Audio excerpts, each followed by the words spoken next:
What's up, everybody? Welcome to this episode of Chewin the Rag. Today, we are joined by a very special guest, Caleb Emerson. How are you today, Caleb? Great. How are you? I'm doing well. I appreciate you coming on. For those of you that don't know Caleb, he is in a lot of different older 80s styles comedy horrors. That story is most recognizable. He edits on a lot of things that you might be familiar with, including Tosh Point oh. Somebody that I definitely didn't think I would be talking to ever. But I'm definitely glad you're here for sure. So the first thing that I gotta ask is why horror? Like what stuck out with horror? Why did you start with horror? I started getting into horror when I was probably like 11 or 12. My brother used to have like sleepover parties. He's 3 years older than me, and he used to have sleepover parties, and he would always fall asleep. And I would like sneak downstairs and stay up with his friends and watch stuff that I probably shouldn't have been watching, and that I think that something felt not forbidden, but something I was like, I'm 11, I probably shouldn't be watching this, but no one knows. So and I just kind of got hooked on it ever since then. I like Yeah, I like stuff that's gross looking, not even where something gross is happening, but stuff that just looks gross and looks slimy and people who you wouldn't really want to be hanging out with. Miscreants, fleas, and slime. I don't know. It's all just been very appealing to me my whole life. yeah, no, I mean that's really what it comes down to. There's like people think it's like the gore, like the blood. No, it's not even just the blood. I don't need the blood. The blood's great. Yeah, I See the love I blood, love but gross and blood, but no, it doesn't need it. but no, it doesn't need it at all. It's all these, like you said, slime. Just things that will turn people off. The perverse things. The amount of like I don't know, even just breasts that you'll see in a horror movie in the opening credits. It's like Sure. especially the older ones. The Lloyd, Yeah, Lloyd. Um, I love movies and where it always, everyone looks sweaty and everyone looks you uncomfortable. I don't know. know, I think that's it makes what sense in your life. what first turned me on to like the Texas Chainsaw Massacre. I remember watching the first Chainsaw Massacre on VHS when I was a kid and just thinking, oh God, everything just looks like it smells and everyone looks so uncomfortable and they must be they all just look like they want to shower, and I sort of like that about it. Yeah, they just what goes into it. Like, I was watching. So what brought me to you, thinking that I could even have a conversation with you, I watched Teddy Told Me to not too Okay. long ago. I was posting like a movie review on TikTok, or it was a TV show. It was the Creep Tapes on TikTok. I was just talking about it and how it was comical and there was horror to it, and that's what I like. I like the horror comedies. I'm really into those. And Michael Shields messaged me. He said, "Hey, if you like that and you like that style, check out Teddy Told Me to." And I was like, Okay. "Okay, so check that out." And then I asked him, I was like, "Why don't you come on the pod and talk to me about it?" And he agreed. And I was like, "I can do that. I can just watch a movie." And so, and then I'll sit there and I go, who can I? And then I was like, Poltergeist. Let's watch Poltergeist. My wife's gonna hate it. Let's put that on. So I put that on, and you play my favorite character in Oh, Poltergeist. thank you. So so I was like, the night we were watching it, and I put it on to introduce her, and I got the reaction I thought I would. I sent you that email that same night, and I was like, Yeah. let's just see what happens. Let's see if we can get Caleb on here to have this conversation because, like I said, you play my favorite character in that movie. I love that movie a lot, actually. I wish I had most of my stuff that I kept from that movie, like the props and costumes, are Yeah. all at Tom's museum. Tom, who directed Teddy Told Me to. He has Yep. the Monster Museum. He's one of my best friends. And when he set that museum up, he was putting a bunch of Poultrygeist stuff that he had from doing the effects on it. And I was like, I have a bunch of shit. I have eggs and boxes and my shirt Oh and no a shit. bunch of stuff. And yeah, Tom has all that. Last time I was there, it was hung up in like a glass case. I don't know if it's still on display, but if it is, you can see some of my Poultrygeist stuff there. That's awesome. Yeah, I'm a big fan of Tom. I like Tom's work. I actually Same thing. I had to DM Tom the other day because I watched Las Vegas Frankenstein, Yep. and Oh, I'm in that too. Yes, you are. Yes, you are. But I watched that, and I was just like, I really liked the set of it. I really liked the little details, like the biker cut that had the 1313 FX on the cut. Yep. And the thing that stuck out to me was the chase, that big chase scene. And I was like, this doesn't look like a blocked off road. This looks authentic. This looks like a guy with a camera chasing the monster through the strip. So I actually I'm sure it was. I'm sure they just went and did it. That's exactly what it was. That's exactly what it was. So I DM Tom and I go, I gotta know, this is really nerdy. I'm sorry, but like for that scene, did you have? He goes, no permits. We did it completely guerrilla. We had one camera on the monster and one camera on the people chasing him, and every reaction and everything in that was authentic. And I was like, holy shit! It's like things like that. And your character in that movie was the voice you did. Was that improv or was that directed? No, I don't think I was directed at all.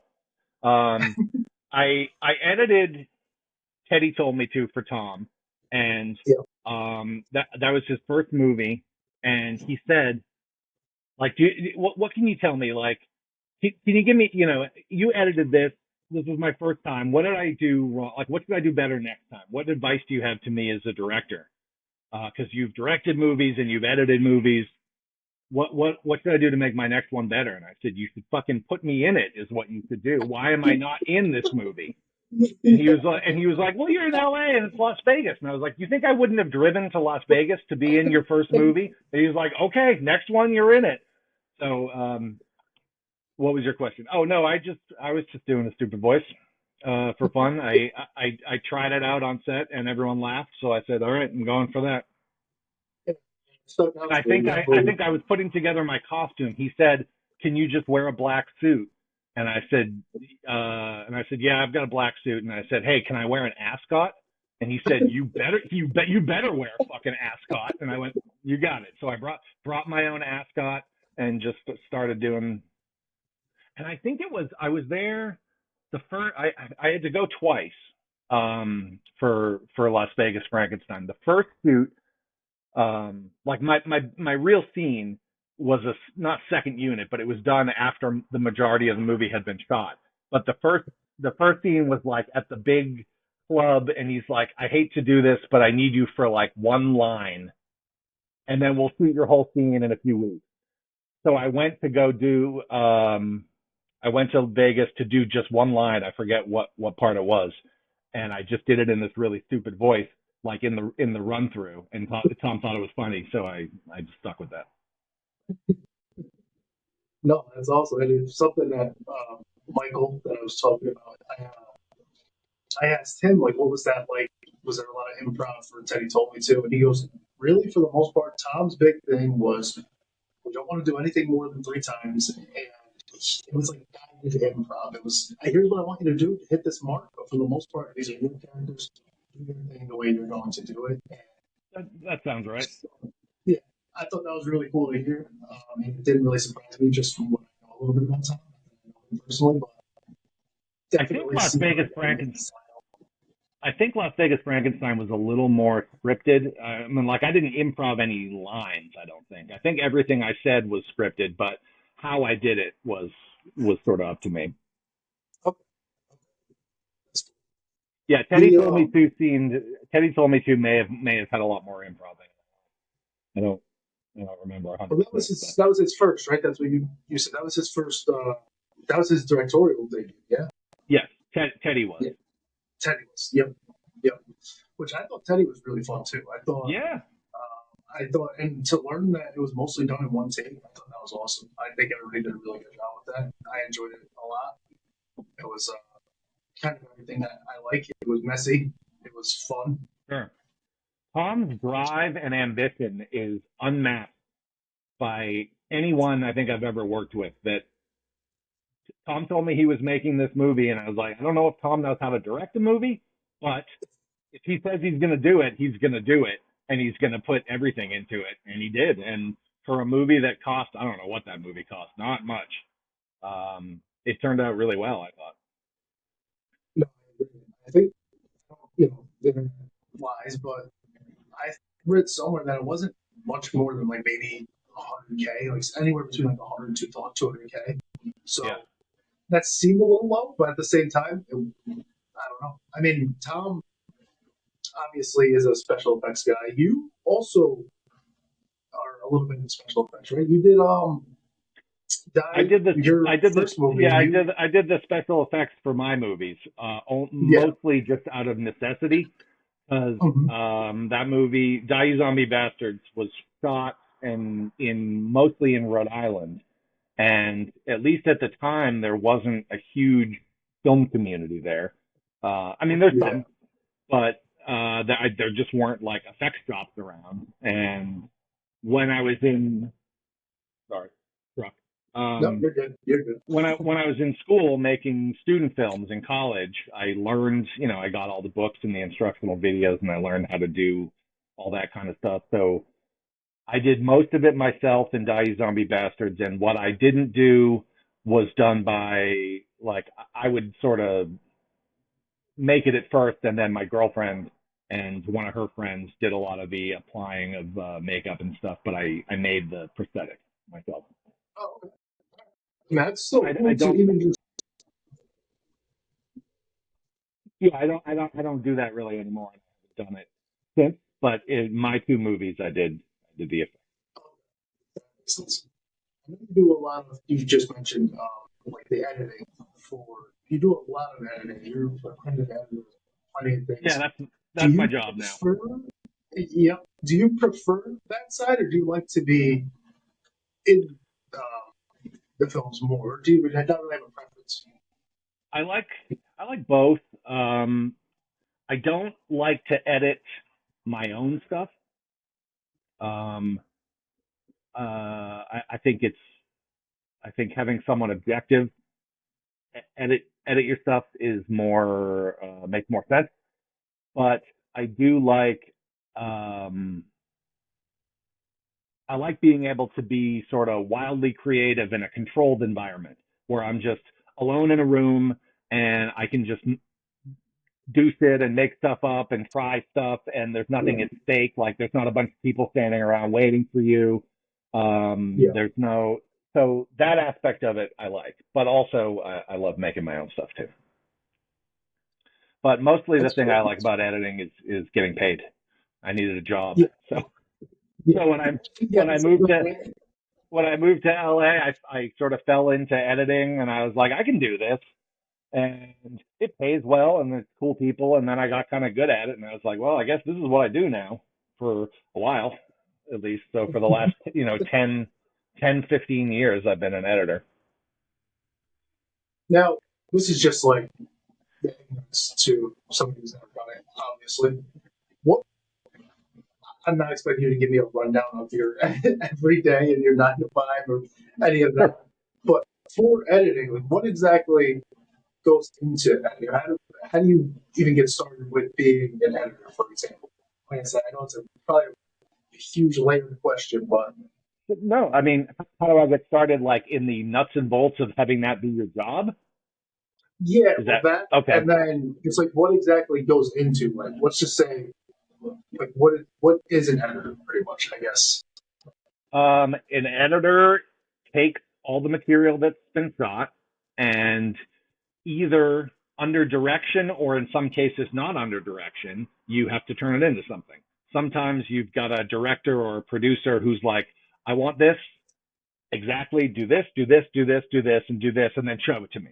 And sometimes that's the job, and sometimes that's not as interesting. Or sometimes it's just like, I got all this stuff, can you make something out of it? And that is certainly more challenging, but I think it's more rewarding. The way I got into it was I moved out to Los Angeles in 2007. I had just finished Die Zombie Bastards, and Poultrygeist was shot in 2005 or six, and it was about to come out.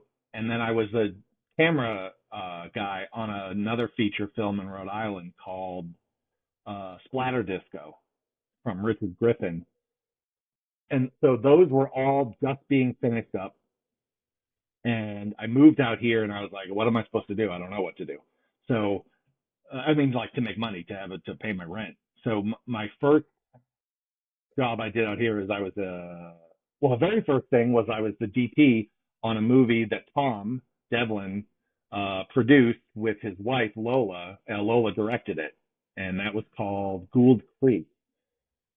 And then that was like 2 weeks, and then I was an extra in like big giant movies and TV shows, because that is a super good job if you just trying to find something to do. So I was on a ton of big shows and movies playing prisoners and factory workers and criminals and stuff like that. And I was like, I need a job though. I need a real job, because this is too all over the place being an extra. Because sometimes you'd work 5 days in a week, and sometimes you wouldn't work for 2 weeks, and it's stressful. And one of my best friends, whose couch I was actually staying on when I first moved here, was an editor, TV editor. And I went to college with him, and he was like, hey, do you remember how to use Avid from college? And I was like, yeah, more or less. And he's like, well, I'm editing this pilot, and we need an assistant editor, and it pays like, I don't know, not a ton, but enough that when you're totally broke, I was like, hell yeah, I'll do that. It was like $200 a day or something. And I was like, yep, I can do that. And I was like, can you sort of remind me how to do all that? So a day or two before the job was supposed to start, he took me into an editing bay and just sort of refreshed my memory on the stuff we learned in college. And I was like, oh, I guess I'm an assistant editor now. And that job rolled into another job, and then rolled into another job. And then for like 2 years, I was an assistant editor. And then that just turned into editor. Like when I got hired, I think my first real editing credit, not assistant editing credit, was on Talk.0. I was a assistant editor on that show for seasons 2 and 3. And by the end of season 3, like half of my day, I was actually editing stuff that was on TV. And I was still being credited and paid as an assistant editor. And I was like, can you guys maybe up this a little bit? Because I appreciate the job, but I'm doing more than I'm being credited or paid for. So I still, for like another year or two, I still did the assistant editor duties, but I was credited as an editor. And then by the last like 6 or 7 or 8 seasons or something, I was just an editor. And we had a lot of breaks on that show where we would have a couple months off, and I would go and do other random shows, just like one episode or like an indie feature or something. And yeah, once you do a good job for a few people who like you, you wind up getting called a lot. Which is that's kind of what you need. Yep. The Tosh thing. I believe you had character roles on Tosh too. Well, didn't you? Oh yeah, I was on it a million times. You were on. They would. Yeah, I was gonna say you were on multiple episodes. Yeah, they would always. It would be one of two things. Either they just came up with some bit the day of, and they would just start shooting it in the writer's room or something, and they would just call me over at my bay and say, hey, come over here, we need you to be in a bit. Or sometimes they would write something, like the Web Redemptions or the things that were a little more produced. They would write a character specifically for me, usually to just like make fun of me, like to put me in places where you wouldn't expect a person who looks like me. We're like, oh, you're going to be this kind of effeminate flight attendant. And you're like, because you're like a big fat guy with a beard and tattoos on your hands. Ah, ha, ha. And I'm like, okay, whatever, man. And yeah, so I was on that a lot. I got to play a bear once, which was awesome, like at a gay bar. So they did me all up in leather, and I was with a bunch of these big hairy dudes, and I was psyched for that one. That was really fun. And they would have to pay you every time they would put you in a bit too, and they'd have to pay you Screen Actors Guild rate. So that was a good deal. Yeah, and you get I still get residuals for all those. Not as an editor, because the editors don't get residuals, but actors do. So for all those, or even just like when I would do voiceover, I prepared all of the clips that he would play, like the internet clips, and a lot of times they would have like music in them that we couldn't use, or Yeah, sometimes they yeah, would just be silent altogether. So I would have to build all the audio that goes in those clips, and like half of them, it's me, the voice. Like someone gets hit in the balls, and they're like, "Oh fuck!" And that's me. yeah. That's me. That's me. That's And awesome. they'd have to pay me SAG minimum. Yeah, so that was a pretty awesome job. Yeah, he's been like one of my favorites. Just like comedians, a lot of people Yeah, don't really appreciate his stand up. I don't think they obviously Tosh Boy is what really set the bar for him and moved him up, kind of skyrocketed him. yeah, But overall, just like comedy in general, he always had just one of my favorite deliveries of jokes and yeah. He's even great, and just he's the so different. he's so So he's so smart, and he has really great instincts. So he can watch a cut of something and kind of immediately be like, "No, do this and this," and I'd be like, "I don't know," and then I'd do it, and I'd be like, "Yeah, he was right." So that's awesome. yeah, he's really good. He's a good dude. That's awesome. That's cool. The other guy that we got to bring up. We talked about Poltergeist. What's it like to be around just the trauma in general, but Kaufman? Yeah, Kaufman seems like somebody who's very like, we're gonna do this, we're gonna do it this way, and I think just from talk, I can't remember one of the exploitation films or just one of the deep dive things in general, but he seems very like he wants things a certain way, and I don't think people would get that from him when you yeah, see him, and he's just very fun-loving, like goofy films and everything yeah. else. He's yeah. I mean, he can be rough on set. Rough in the sense that he really thrives on chaos, and he'll sort of create chaos because I think that that's how he thinks. Um, that's how he makes his art is changing plans at the last minute and making people work in really kind of rough conditions. And yeah, he less so these days because he's he's a much older gentleman now. I just went out last fall. I played a little bit part in his newest movie that's not out yet, The Power of Positive Murder. And I went out to the set for a few days and got to hang out and just play a dumb little part. And he's definitely mellowed a lot. But like Toxic Avenger 4, Citizen Toxie era, Lloyd was only like 50 at that point, and he was high energy, very hands on, did his own camera operating a lot of the time, and but everyone loves it and everyone wants to be there. So it sounds like I'm painting a horrible uh picture of what it's like, but if you watch those like making ofs on all the traumas, you can sort of see Yeah, what it's like. He's always like, yeah, yeah. and then he'll ream you out like that, and then turn to you and just go, blow me a kiss. Be like, you fucking idiot, you should quit, you should go home, you fucking asshole. And then he'll just wink at me. I'm like, what the fuck is that? I don't even know what I'm supposed to make of that. And then at the end of the day, he'll come and give me a hug and kiss me on the cheek and go, Caleb, you're the best. We love you. There'd be no trauma without you. And then the next day, he's like, oh, you can't do this. You can't do it. You're not cut out for this. So I think he just, that's the environment he likes. It's just like a lot of movement, a lot of noise, a lot of bodies, a lot of people just kind of yelling at each other. But it's the best. He seems like he does seem genuinely like an overall good guy. Just from people who, the thing about horror that is so cool is the amount of people you can see. There's no like, I don't know, you can go to Comic Con and maybe see one of your favorite actors or something, but Yep. that's a huge event. Whereas horror, there's like pop ups in a mall somewhere. Sure. You sit behind, there's these people behind the table, and every person that, you know, posts with him or anything or talks about him, it always seems like he's very approachable, very nice guy. Oh, he's So, totally approachable, and he's so generous with his time and generous to anyone. who's ever. I mean, I did two movies with him.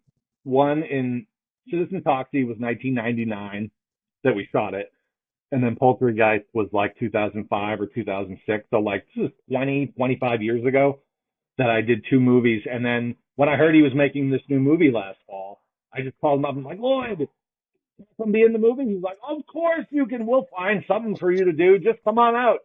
And I don't think there's a lot of directors you can do that with.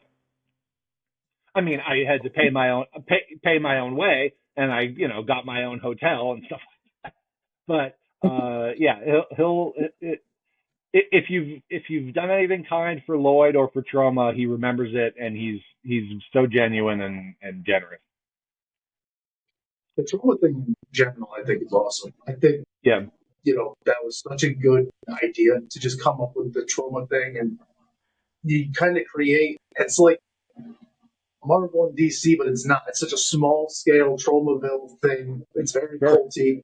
And you either love it or you're disgusted by it. And I think Yep. that's the way it's meant to be. That's how it should be. Yeah, and I grew up watching the older ones, like the '80s stuff, and if you had told me at the time when I was 13, 14 or something that I'd be in more than one of these movies someday, working for him, I would have blown my mind. But I got involved with them. I just met Lloyd at a book signing, in like '98 or something, and gave him a VHS tape of some short films I made in college. And like 3 months later, I was on set working on Toxic Avenger 4 as a production assistant. Even me, like, just this conversation, right? Yeah. I said it earlier in the episode. Like, you don't think about when you're younger. Obviously, I should have been watching the things I was watching, but I had parents who luckily just didn't parent the way they should. So Yeah. I like that. I appreciate that they did that. But if you tell that kid that, you can reach out to people and you can have these conversations in the future, I'd be like, go fuck yourself. What are you talking about? Sure. Like, there's no, that's not a thing. And then here we are. So it's not on the scale, obviously. I'm not in a film with anybody, but just having these conversations and reaching out and being able to DM somebody like Tom Devlin, be like, is this really what happened? And he's like, yeah, it was this. It's, oh shit, that's cool. We can do that. All right. I'm actually seeing Tom's band tomorrow. He lives in Vegas or Boulder City, and I live in LA. But his band is playing at some bar tomorrow night in LA. And I don't know. I'm gonna go see Tom and Lola and those guys. Switch to Fakey is his band. Yes. Yep. I didn't even realize that was his band. I've seen just posts regarding them from him, but I never really put it together that he's in that until probably the other night when I DM'd him. And to be honest, it was just one of those things where I didn't even realize that was him. I saw him post flyers and stuff. I thought that they maybe just did favors for him, or I know that he's had bands play for him as far as like movies go. Teddy Told Me To, for example. So I didn't know if it was one of those situations. I just learned the other day I switched to Fakey was Tom Devlin. Yep, Tom does everything. Yeah, Tom. That museum, I gotta at some point just find time and just. I'm all the way on the east. I'm in New York, so okay. But that museum that he has is awesome, especially knowing that you just gave him a bunch of shit regarding Poltergeist. I gotta get over that.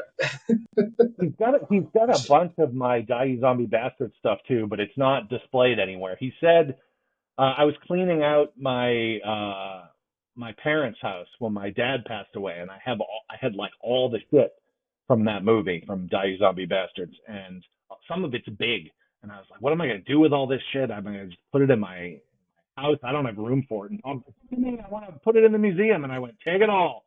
I want it back someday. You can't have this, but you can store it for as long as you want. And I don't think he's put any of it up. But I mean that movie's not very well known, so I don't know how much of a museum exhibit there needs to be about it. I think most of the people going to the museum want to see the full moon stuff and the trauma stuff, but I don't know. Tom's very Lloyd-like in that way, though. Where Tom's like, no, you're a genius. Your movie's the best. I want more people to see it. And I'm like, you need to be my agent or something, Tom. I think that's just You gotta just have that switch, like guys like him have. If you said it earlier where he's like one of the most driven. If he says he's gonna do something, he's gonna do it. And I think you either have that switch or you don't. You're either Yeah. kind of special person or you're not. I mean, it's a similar thing that I'm trying to think of a way to say it in a complimentary way because I mean it in a complimentary way. But you need to be driven enough to not think about the reasons why, like the practical reasons why you shouldn't do something. Like when you're making Yes. a movie, if you sit and think about it too long, like a really low budget movie, you're like, I can't do any of this stuff. I don't have enough resources. And if you think about it and plan it for too long, you're not going to do it because you'll think of all the reasons you shouldn't. And Tom is like that. When he told me, he's like, you know how I've always said I wanted to make a museum? And I'm like, yeah. And he's like, I'm doing it. I found a space in Boulder City and I'm making it. And I'm like, okay, sure you are, Tom. And then like 2 months later, he calls me up. He's like, okay, I did it. I have a museum. The grand opening's next month.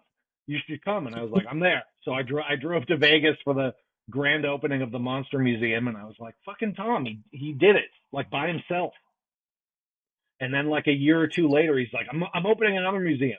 I'm opening Tom Devlin's Dinosaur Adventure across the street where I made these huge animatronic dinosaurs and it's gonna be like a kid's playground. And I went, oh, okay. And then I went out there and he fucking did it. There was like a big empty space in a strip mall and he had made all these giant animatronic dinosaurs that kids could climb on and there were like playgrounds and stuff inside. And I went, good for you, Tom. He's impressive. I think the dinosaur adventure land is gone, but now he opened another museum. He opened an alien museum, which I haven't seen yet, but I'm sure it's amazing. Yeah, no, I'm sure it is. Do you have that's actually a ridiculous thing. It's just it's I put my wife through very similar things, which I think is fun for me and probably very stressful for her. Like again, much smaller scale, but for the podcast, the first podcast I was going to do was probably back in 2019, 2018. Yep. And I was at work at my 9 to 5, and I go, I think I'm going to start a podcast. She was, okay. And I go, yeah, after work, I think I'm going to stop and just grab a couple of these. What the fuck are you talking? What are you going to stop and grab? Like, oh, we're just going to grab it. I don't know. I don't even know what I'm doing. And then I'm like, I think I want to try stand up comedy. She's like, okay. I was like, I'm going to go to this mic tonight. What are you talking about? It's just, I have fun. I enjoy those types of people where they say, I'm going to do this. And you don't sit, like you said, how am I going to do this? There's no way I can do this. You just fucking, we're just going to do it. I don't figure it out later. Figure out the hows. Dive into it. Have some fun with it. What's going to happen if you fail? You're not jumping off a building. You're going to live. You'll be fine. Right. Like financially, hurt a couple things, but you'll be all right in the long run. You'll figure it out. Sure. Yeah, and now Tom has a haunted house too. I think he's had that for several years now, but it's like connected to the same building as the museum. Oh, that was why he made Teddy Told Me To. Because he said, Yes. oh, I'm Yep. building this haunted house. I've got free access to a haunted house. I'm going to make a horror movie that takes place in a haunted house. So very resourceful. Yeah. No, that's what Michael was telling me a little bit about that. Because I think that's how he got started. He was working the haunt. And I think he had his own mask or something like that. And Tom was like, that mask is scary. I want to use that in a movie. And he's like, oh, can I? He goes, oh, no, you're going to be Teddy. And that's how that whole thing started with him. And I was like, no shit. Tom is just Tom, I guess. The guy just has ideas and he goes. And I didn't realize until that conversation with Michael that that Teddy stuff was connected to the museum. That was really cool to find out. Yep. That was really cool to find out. Do you have something? This is what I was talking about earlier. I had something. Do you have a horror movie? You mentioned Texas Chainsaw earlier. Would you say that is like is that on your all time as far as favorites, or do you have a favorite horror movie, or is it just I like horror as a genre? I can't pin it to one. I mean, I like horror as a genre, but I could certainly list the ones that I think are the best. I mean, I think the Texas Chainsaw Massacre and The Exorcist are probably the two greatest ever made. I mean, that also shows my age. I don't know if those are as resonant to younger people now. I hope they are, but those were sort of the most extreme, not extreme, but like, well, yeah, those were like the most extreme things I saw when I was probably 11 or 12 that affected me. And they certainly stuck with me. And revisiting those now, they're as good as ever. Yeah, Um, yeah. but there's awesome stuff going on now. I mean, I love a lot of the new stuff that's being made, the bigger movies and super low budget stuff. I just saw Weapons, that I thought was great. I think the Terrifier movies are super fun. Um, yeah, I mean, there's there's peaks and valleys, but right now I think there's a lot of great stuff being made. No, I haven't seen Weapons yet. I'm really looking forward to seeing Weapons. That was we just watched Barbarian the other day. I believe that's the same Yeah, crew worked on Weapons, so I'm looking forward to watching Weapons. if you But liked yeah, I think Barbarian, it's very different. But if you liked Barbarian, like if you liked the sensibility of it, then you'll probably like Weapons. cool. Hell yeah. I don't like Weapons. We're good. But yeah, as far as like Texas Chainsaw, The Exorcist was the amount of people that want to do The Exorcist without realizing they want to do The Exorcist, if that makes sense. Yep. Like, it's such a good movie. Like you said, it aged well. But I don't know, I think The Exorcist really started something special. Obviously, Texas Chainsaw as well. But I think The Exorcist really started something special with horror, personally. I think that's probably up on my all time high, the original. And I love the trashy slasher movies. Tonight actually Yeah. was I'm screening I'm projecting Friday the 13th 2 in the backyard for a bunch of 11-year-olds tonight. I have an 11-year-old son, and like a month or two ago, whenever the last Friday the 13th was, sort of recently, like a month or two Yeah. ago, they were doing. Do you have street food cinema or something like that in New York, like they have here? It's like a traveling thing where they set up a huge inflatable screen at like a park or a whatever, and have food trucks and they do a movie. I don't know. They have it in, Something small, like very small scale, okay. something similar to that. They have like a huge one in LA, and it's like a different place every week. It'll be like at the cemetery or at a park or at a Yeah, whatever. yeah, And yeah.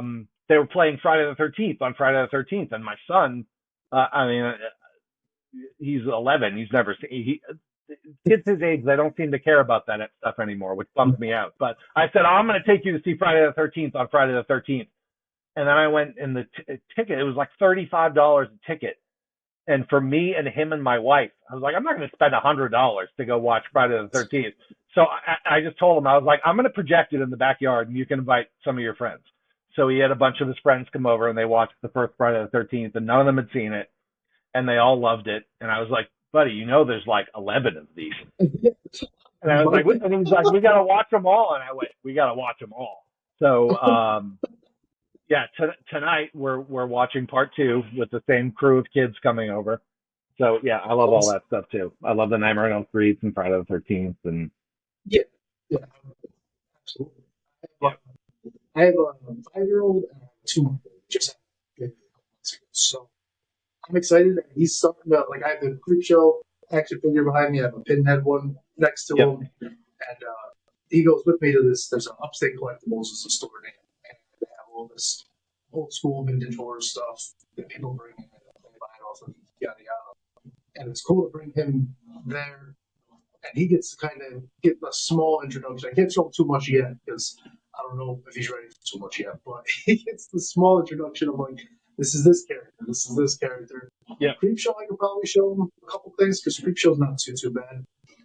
But I'm really looking forward to having that eventual where it's like, all right, we're gonna watch these, we're gonna watch yep, Halloween, we're gonna watch the Friday the 13th, Nightmare on Elm Street, Terrifier.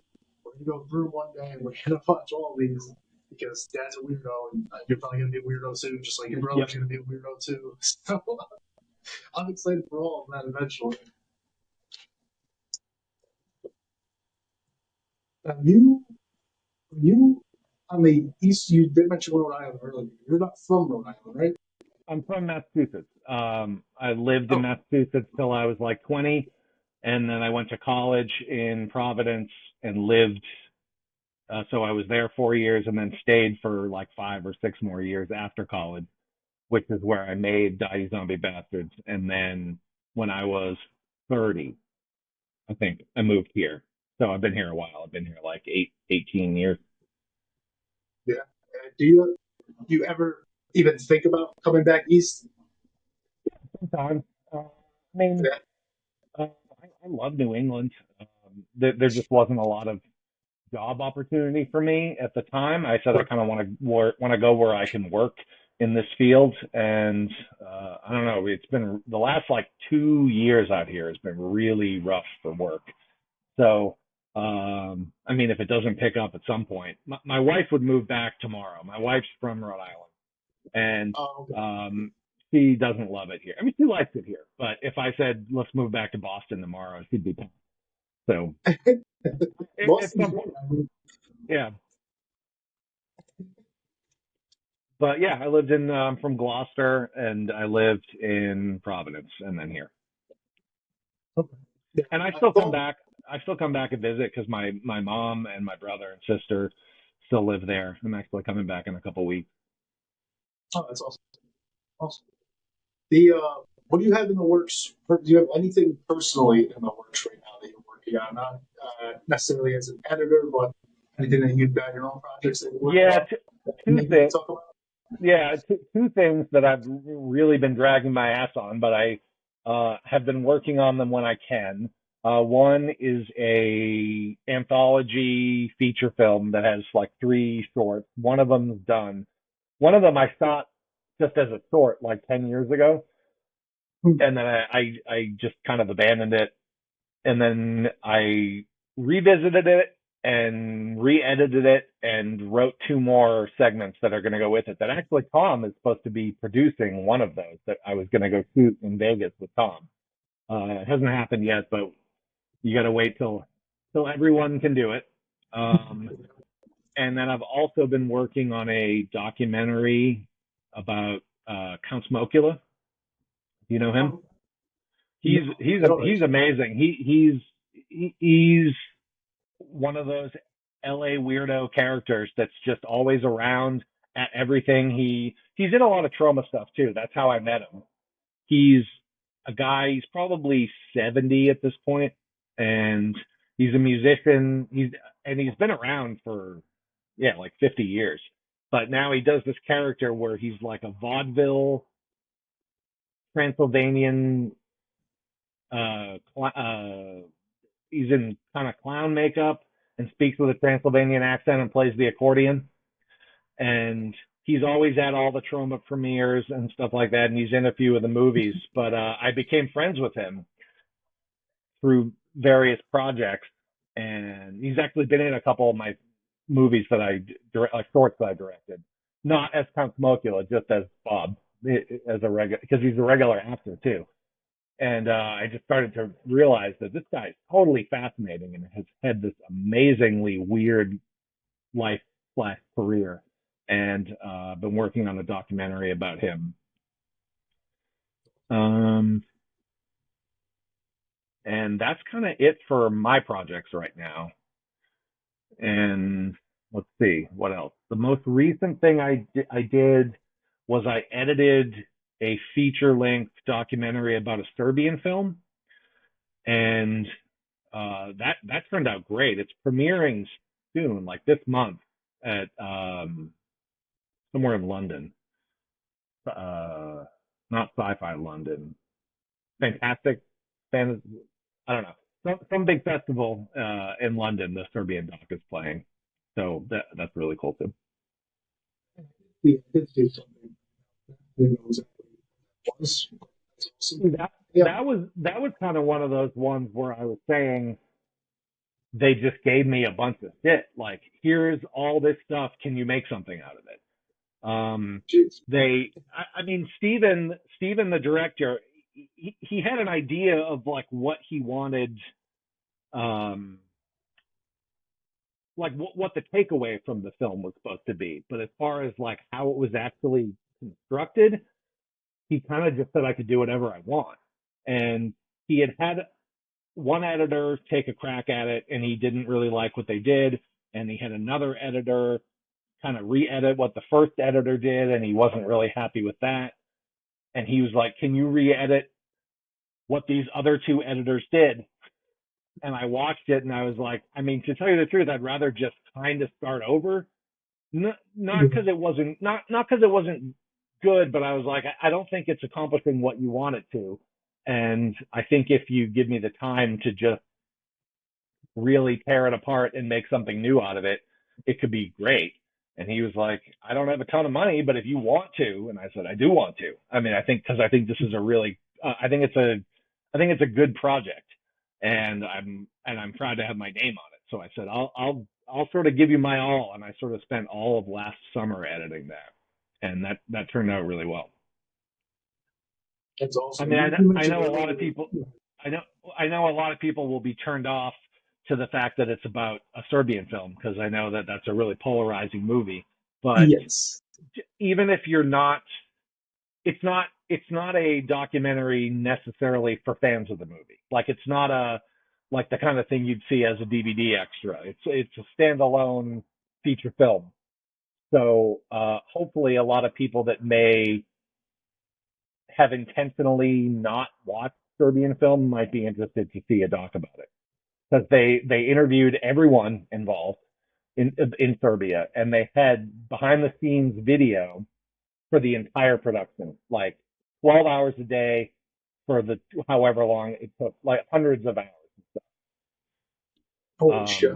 Yeah, and it was all in Serbian, obviously. So Yeah, it was that was challenging, but I think it worked.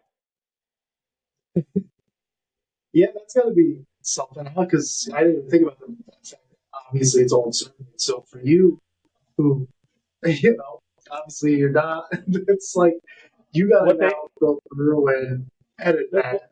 Well, what they did was Steven Byro from Unearthed. He's the guy who sort of put this project together and directed it.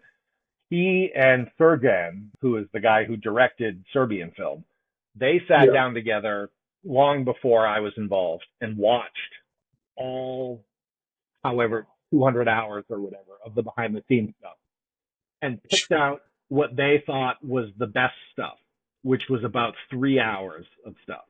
So they took the 3 hours that they picked and they subtitled the whole thing together, because they were like, this is the most important stuff.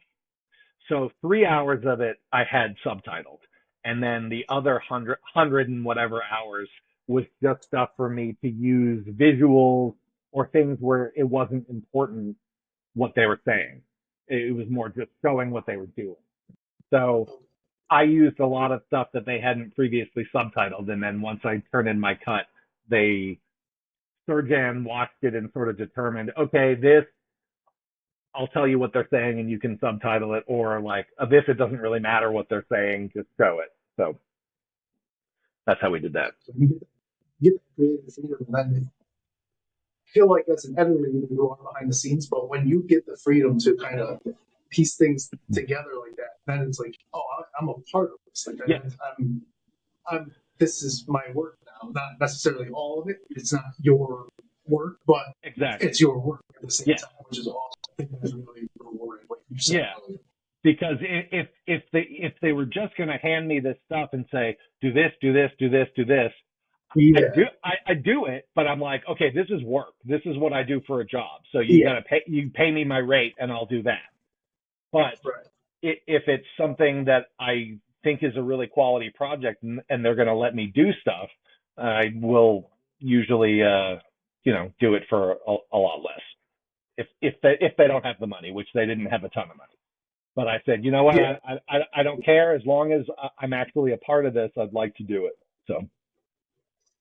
That's really cool. And the short films, like I said, I got the Creep Show thing behind me. I really like watching shorts put together. So the fact that you got something at least in the pipeline, I'm excited about for sure. Yeah, I'm very big on. I was talking about the Creep tapes earlier.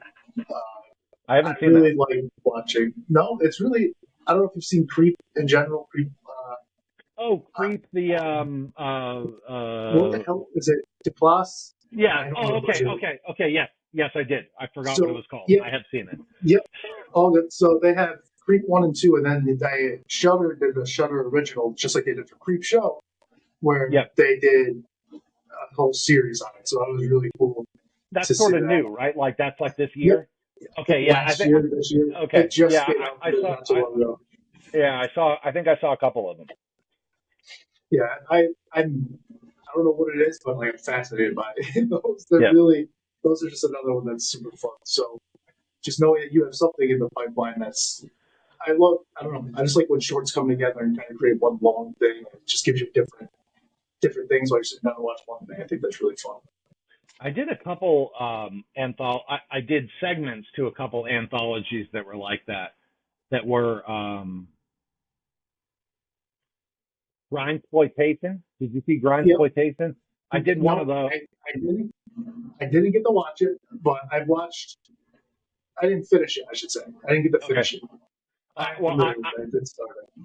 I didn't watch it either, so I can't say you should go watch it because for all I know they all suck. I don't know, but I have a segment in one of them.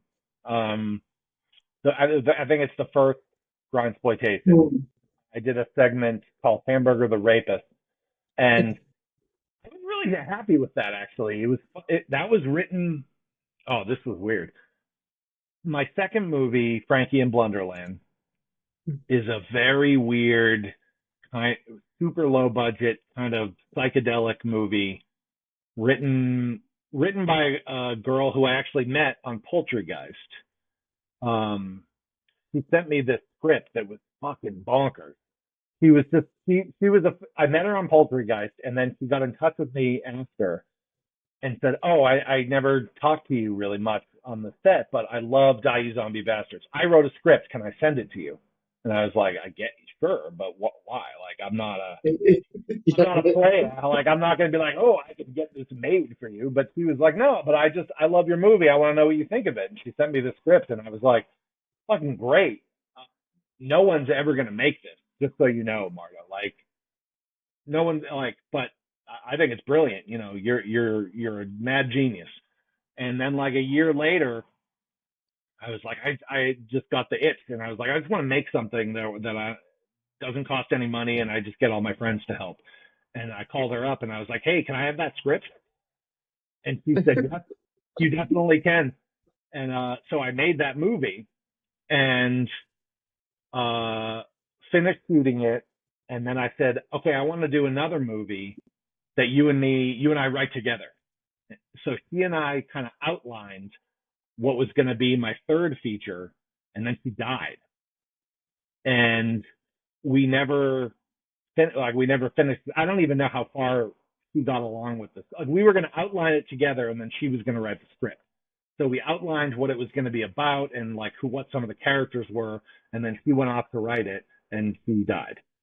And I was like, well, I guess I could make it myself, but I'd feel really weird because the reason why I wanted to make it in the first place is because I wanted to collaborate on something with Marta. I'm never. I'll just have to put that project away. And then the guys who made Grindsploitation contacted me and said, "Hey, we're making this anthology. It's all fake trailers. Will you make a fake trailer for this thing? You have to pay for it yourself. You have to do everything yourself, and we own it." And I was like, "Great, but sure." Uh, and, and so I just said, "This is what I'll do. I'll make a trailer for the movie that Marta and I were writing and never finished." And I'll only film the parts that she and I had already come up with together. So I did that. So that's in Grindsploitation. It's like I don't know, 2.5 or 3 minutes long, and Lloyd's in that actually. Um, Lloyd plays like a mad scientist or something. And then I did another one that was the same producers, the same guys. They made one called 60 Seconds of Death or 60 Seconds to Die, something that's like a whole collection of 60-second horror movies. And they said, well, once again, you have to pay for it yourself and do everything yourself. But if you want to make one of these, we'll put it on this this comp. And I was like, great, sure. So I made one of those, and so yeah, I'm in a couple of those kind of anthology things. Like I said, the exploitation one I'm familiar with. The 60 seconds, I think it is 60 seconds to die. I've seen the credit on there. I I believe it's I, from al- this fall. I also haven't seen it, so I don't know. I don't know if it's I good. don't, I don't, I'm not giving a recommendation. I'm not touching it. I could Yeah, if you can't locate the complete thing, I can send you the links to the parts I did of it. But there who you knows? go. Maybe it's great. Oh, and also I worked on one of the other ones from Grindsploitation, Aramis, Tommy Pistol, the guy who stars in Frankie and Blunderland. He directed a segment for Grindsploitation that I worked on too. I helped out, and I edited his first movie, The Gruesome Death of Tommy Pistol. Yes. Which I was trying to watch that. I think it was actually last night. It's very difficult to find. Difficult to I, find? Okay. yeah, it's very difficult to find. I'm Which sure I'm not I'm really sure surprised. I'm sure I have it on one of my hard drives. I don't think he would mind if I can probably send you a link to it or something. I'm, like It's fun. literally a day or two ago, I Yeah. was trying to watch it. And I was like, I cannot find this anywhere. Yeah, that was he made that right around the time of Frankie and Blunderland. So I edited his and he starred in mine, like as the trade off payment. I said, I'll edit your movie for free if you star in my movie for free. And he said, deal. So That's awesome. yeah, we did that. That's really cool. It seems like everybody, like that I tend to enjoy, like yourself, Lloyd, Tom. You guys kind of have a very similar approach in that way. That, like you said to her, where you said nobody's ever going to make this, and I feel like Lloyd did that for Matt and Trey with Cannibal the Oh, sure. Musical, Yeah. where it was like, hey guys, nobody's going to want this Alfred Dagger movie, and Yep. Lloyd was like, I'll do it with it, and then Tom, where he's like, you're working my arm. Come do this movie with me. I think that's really cool that each of you kind of has. And I enjoy your guys' work, obviously, and you all kind of have that same similar thing where it's like, I'll take a chance on this. I'll do this. I like Yeah. this. So that's really, really cool. It's cool to hear. Yeah, I remember when I first saw Cannibal. I read about it in like Fangoria or something, on a list of like stuff that's coming out next month, and it said Cannibal the Musical, and I said, I don't know what the fuck that is, but it's from Troma. Maybe I'll give it a shot. And the video store that I used to go to in Providence got it, and I brought it home, and I was like, holy fuck, what is this? I have never seen a movie like this. This is the stupidest thing I've ever seen, and I love it. I have no idea who these guys are. They look like they're all my age, which they were like 5 years older than me. This is like while I was still in college. So kind of Die You Zombie Bastards was my Cannibal the Musical, where I was like, okay, I saw that. And I was like, they did it. They shot it on 16 millimeter, and it looks like they spent $100,000 on it. I'm gonna do that in 5 years. So that was, yeah, Cannibal the Musical was a big one for me. That movie's great. That movie's awesome. I love that movie. And that's another one where people were telling me, what do you love about this? And it's like, what do you not love? I don't know. I like. First, I like Matt. I got this fucking butters behind me. I got a South Park tattoo on my leg. Like I like Matt and Trey already. So seeing Yeah. their name, and then seeing Trauma and Lloyd attached to it, I like that. Yeah. And then I was like, all right, so I'm just gonna throw this on. I'm gonna watch it. I watched it for the first time, really, really recently, actually. With my wife. Okay. And it was awesome. I was like, I wish I watched this sooner. I don't know what. Yeah, because when I saw it, those guys were nobodies. Like South Park didn't exist yet, and nothing. Yeah. That was the first thing that they did, and I just went, "Holy shit, these guys are amazing!" And I remember talking to Lloyd not long after that, and I was like, "What are the?" Oh no, it was after Orgasmo.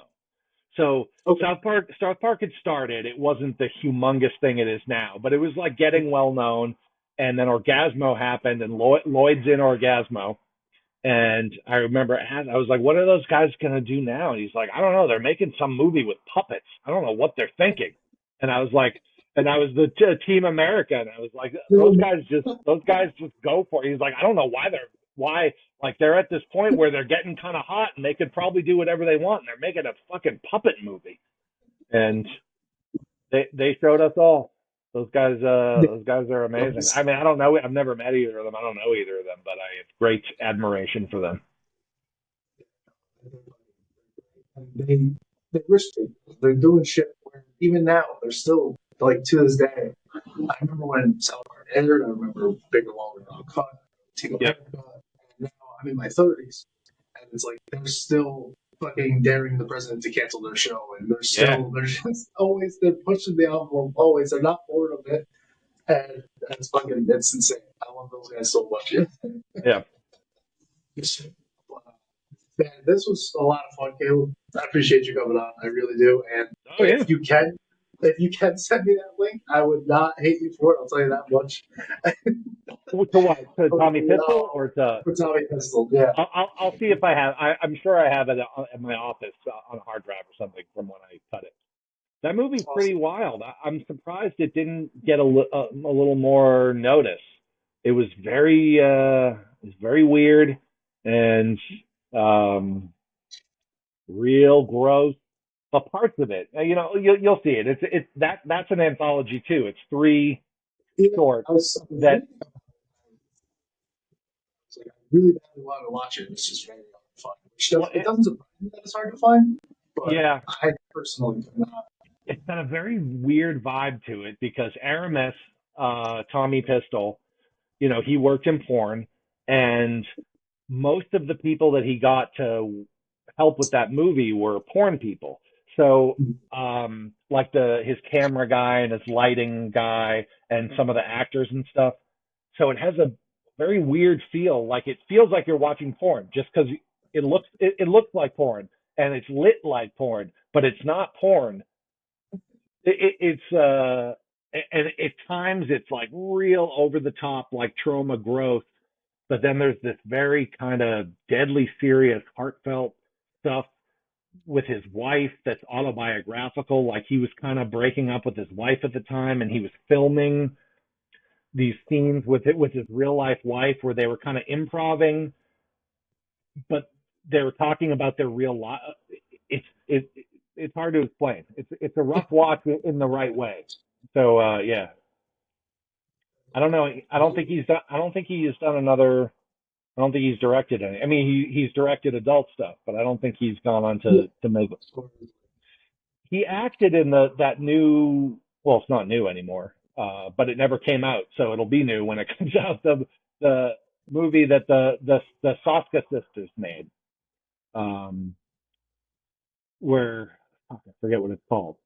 They made it like 4 or 5 years ago, and it never came out. Where the Jen and Sylvia Soska made this movie, and one of them stars in it with him, and it's just the two of them in a hotel room doing weird like S&M mind torture stuff. It's a weird movie. I get why it didn't come out, not because it's not good, but just because like I can't imagine many distributors seeing it and being like, yeah, let's put this out. I'm sitting all like, what the fuck is this? I don't. What the fuck are you doing? Yeah. Yeah, well, I like it. I like it a lot. It's very, like I said, the perverseness of all of it. Those are the movies I enjoy. Where it's, I can't believe this went somewhere, and I can't believe this person passed this, and how the hell did this make it to TV or screen or anything? And I hope we continue that because those movies are important. And I think it's funny when people like nowadays, everything's gross, everything's gay, everything's that's like no, things have been gay for a long time. Yeah, they have. The whiter had Omar on it, who was like a fucking super badass black man who was gay, and then Troma. I don't know, maybe I'm just used to it, but Troma was like LGBTQ everywhere. I was like, things have been gay for a very long time, man. I don't know what you're missing out on. I don't know what the hell you're talking about. This is not new. It's not propaganda. You just avoided it for this long. I'm the fucking weirdo, I guess. Yeah.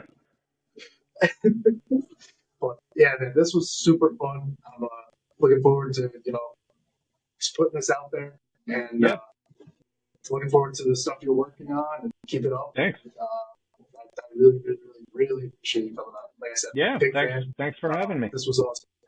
So Anything that you Uh, want to plug and anything at all, please. This is your time. Take up as much as you need. no, I I know got we've kind of already plugged it all in there. I got nothing at the moment really. I know Liam. You know Liam Regan. He did Eating Miss Campbell and My Bloody Banjo. He's a trauma guy too. He's done he did two features that were great, and he has a distribution company, and he's supposedly putting out Blu-ray editions of both of my movies, but I don't know when those are coming out, so I can't really That'd be plug awesome. I can't plug them yet. But Yeah, that'll be awesome. I'm looking forward to when that does happen. I will be grabbing both, to be honest. So that's awesome, really cool, and I'm glad to hear that that's coming. And again, just super appreciative. Thank you for coming on, Caleb. of course.